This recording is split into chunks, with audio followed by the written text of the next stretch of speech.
कोलकाता वाली डॉक्टर के जज्बे की कहानी। उस बेटी का बस एक ही लक्ष्य था, अपने माँ बाप का सीना गर्व से चौड़ा करना, जिन्होंने अपने सुख चैन की कुर्बानी देकर उसे आगे पढ़ाया था। वो पेशे से डॉक्टर थी, ट्रेनी डॉक्टर, जो पढ़ाई के साथ डॉक्टरी की प्रैक्टिस भी कर रही थी। वह अपने पूरी बैच में टॉप करके गोल्ड मेडल पाने की इरादा रखती थी। लाखों मिडिल क्लास लड़कियों की तरह वो भी एक ऐसे घर में ही पैदा हुई थी जहां प्यार तो बहुत था लेकिन पैसे कम थे। उसके लिए कुछ भी आसान नहीं था। कोलकाता के भीड़ भाड़ वाले इलाके सोडपुर के एक छोटे से स्कूल से लेकर कोलकाता के आरजी कर मेडिकल कॉलेज में पढ़ने तक का हर कदम उसके लिए एक नई उम्मीद थी। अपनी बेटी को कामयाब देखने के लिए उसके पिता ने अपनी छोटी सी दर्जी की दुकान पर दिन रात मेहनत की, पैसे बचाए और उसने भी स्कूल कॉलेज में पूरी ताकत लगा दी ताकि उसका सपना अधूरा ना जाए। बेटी उनकी शान थी और माँ बाप उसकी दुनिया। वह एक समझदार बेटी थी, ऑटो रिक्शा ट्रेन से स्कूल कॉलेज या दोस्तों के साथ जाती थी लेकिन कभी कोई शिकायत नहीं की। वह सही चाहती थी कि उसके लिए कोई अलग नियम ना बने और वो अपनी मेहनत की दम पर आगे बढ़े। पापा की कमाई से नहीं, वे एक दूसरे के लिए जीते थे। बेटी उनकी शान थी और माँ बाप उसकी दुनिया। उसकी पढ़ाई पूरी होने के बाद उनके जीवन में प्यार पैसा दोनों आने वाले थे। घर का कर्ज उतर जाएगा और पैसे की टेंशन खत्म हो जाएगी। माँ बाप दोस्त टीचर सब उसे फाइटर करते थे। वो हार नहीं मानने वाली लड़की थी। एक रात ने सब कुछ खत्म कर दिया। वो बेटी अब दुनिया में नहीं है। कुछ दरिंदों ने बेरहमी से उसका बलात्कार करके हत्या कर दी है। पीड़िता के 66 वर्षीय पिता ने हमारे सहयोगी संस्थान ड्रीम्स ऑफ इंडिया को बताया, हम एक गरीब परिवार है और हमने उसे बहुत कठिनाई से पाला है। उसने डॉक्टर बनने के लिए बहुत मेहनत की है। हमारे सारे सपने एक रात में चकनाचूर हो गए। वह बीवी एमबीबीएस के उन छात्रों के एक बैच थी जिन्होंने कोविड महामारी का खौफनाक दौर देखा था। मरीजों की सेवा करना उसको अच्छा लगता था। आरजी कर मेडिकल कॉलेज को वह अपना दूसरा घर कहती थी। वह मरीजों के इलाज में दिन रात लगी रहती थी। वारदात से पहले 36 घंटे की ड्यूटी, 9 अगस्त को 36 घंटे की बिना रुकी ड्यूटी के बाद वह मेडिकल कॉलेज के सेमिनार रूम में सो गई थी।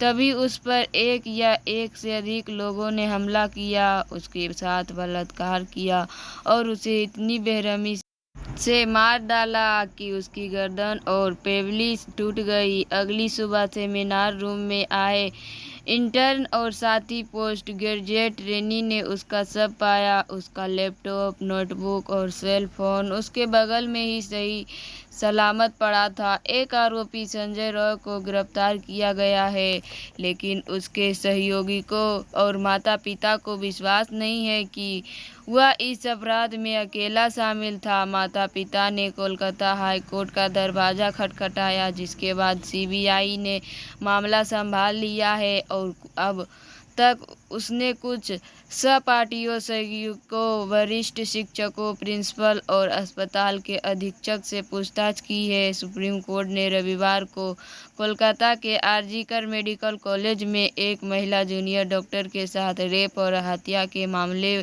का समझौता पारदावाली और जस्टिस मनोज मिश्रा की पीठ मंगलवार 20 अगस्त को इस मामले की सुनवाई करेगी। ट्रेनी डॉक्टर के रेप एंड मर्डर केस के टाइटल से सुप्रीम कोर्ट ने सुनवाई के लिए केस को लिस्ट किया है। जानकारी के अनुसार यह केस मंगलवार को सुनवाई के लिए तय मुकदमों की सूची में 66वें स्थान पर है। हालांकि इसमें विशेष उल्लेख है कि पीठ इस केस को प्राथमिकता के आधार पर चुनेगी। यह खबर घटना के विरोध में इंडियन की तरह से 24 घंटे की राष्ट्रव्यापी हड़ताल के एक दिन बाद आई है। सुप्रीम कोर्ट के कदम के मायने सुप्रीम कोर्ट के इस कदम का मतलब है कि अदालत बिना किसी औपचारिक याचिका के दायर किए जाने के अपने आप कानूनी कार्रवाई शुरू कर रही है। स्वतः संज्ञान लेना सुप्रीम कोर्ट को महत्वपूर्ण सार्वजनिक चिंता के मुद्दों पर संबोधित करने की अनुमति देता है, खासकर तब जब उनमें मौलिक अधिकार और सुरक्षा की बात शामिल होती है। इस मामले में पूरे देश में मेडिकल बिरादरी के मनोबल और सुरक्षा पर घटना के गंभीर भावनाओं को कारण अदालत की भागीदारी महत्वपूर्ण है। सीबीआई कर रही है मामले की जांच।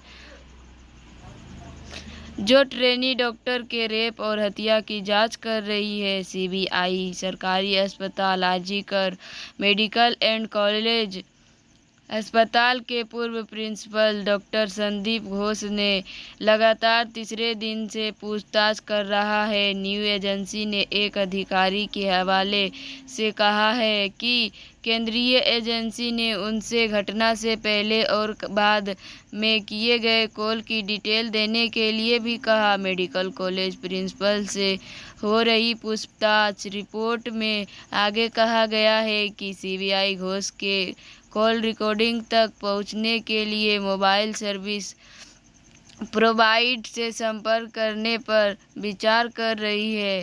धन्यवाद। अगर मेरी कहानी अच्छी लगी तो मेरे चैनल को सब्सक्राइब कीजिए और मेरे वीडियो को ज़्यादा से ज़्यादा शेयर कीजिए।